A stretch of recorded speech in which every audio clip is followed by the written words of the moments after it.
You write and speak about breaking open your heart to the universe, which is a really beautiful idea. But it seems a little daunting at times. How do we do that? How do I experience breaking myself open to the universe?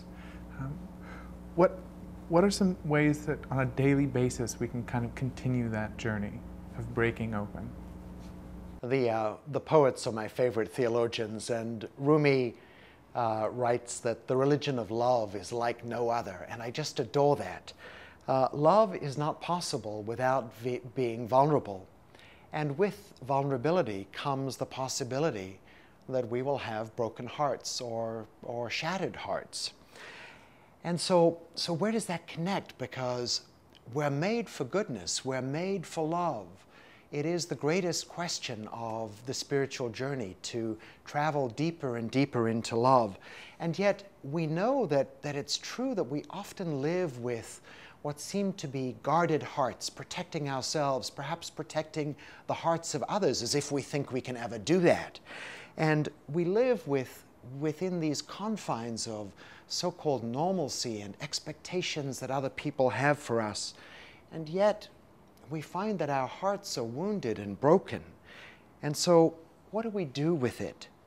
We can nurse old wounds and old injuries, old affronts, old injustices, and we will find ourselves living in a prison forever with shattered pieces of our heart all around us. Or else we can see in that shard that we might hold in our hand that there is a gift, perhaps pointing us to a more compassionate, to a more loving way, to learning some truth from the very thing that has broken our hearts and perhaps made it seem inconsolable. The good and the bad habit energy in us is just delighting in all of this, because the bad habit energy wants us to live in a place of being imprisoned. And we need to name it, to deflate its power, to say, hello, old friend. Now you can go off to your room and to your place.